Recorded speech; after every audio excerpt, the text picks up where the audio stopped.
Texas Tech football's best offensive weapons is from the High Plains, but it hasn't always been roses for Hereford's Jadion High, who is a six-year senior for the Red Raiders. Fox 14's Zach Martin has more on Jadion's long journey to being one of the best wide receivers in the Big 12. This is how many know Jadion High, making plays for the Red Raiders each and every Saturday. But this dream of playing for Texas Tech at one point was just that. A dream for a kid from Hereford. He wouldn't say, I'm going to be better than everybody else. It was like he would just dominate the sport and he would do good, and you could tell that he was just doing it because that's what he loved to do. That's just really kind of the kid he is. He's a special kid with a special talent who plays extremely hard. Getting to this point, where High is currently top 10 in the Big 12 in receiving yards, well, you could say it was no walk in the park. Especially when it was Jadion who had to walk on at Tech. I mean, we were excited when we did go out there and get to tour and talk to them. I mean, we were really excited that he was going to get to do what he wanted to do, because since he was little bitty, he would tell us, I'm going to go play college football. But even once he was on the team, the road just got rougher. I mean, first year I redshirted, did scout team. Second year, big scout team the whole year again. Third year I started playing special teams a little more. He was starting at the bottom as a walk-on. And he needed to handle his business in school and do everything right. And so I was really tough on him.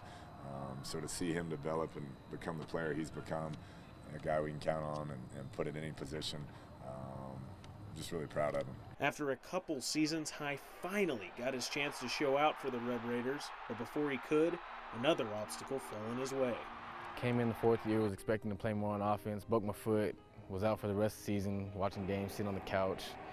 You know, it kind of got out of it a little bit. Wasn't really looking too good, wanted to come back, any of that. I just had to get the motivation back. It was still one of those things.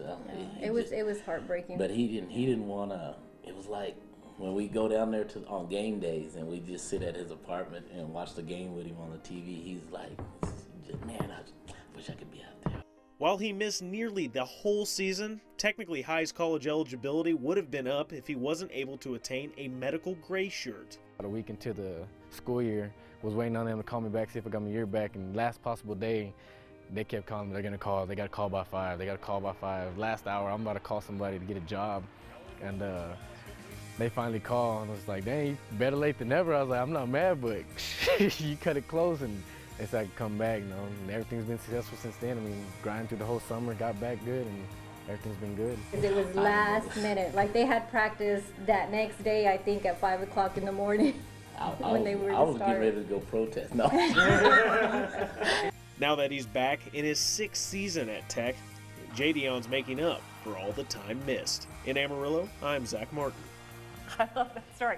Zach, thank you. Jadion says there's one big problem with being in his 6th year on the Texas Tech football team. It's that everyone calls him old man now. Bless it. Oh, no. The story continues over on our website. Hear why people are comparing Jadion to a current Hereford standout. That's at myhighplains.com. John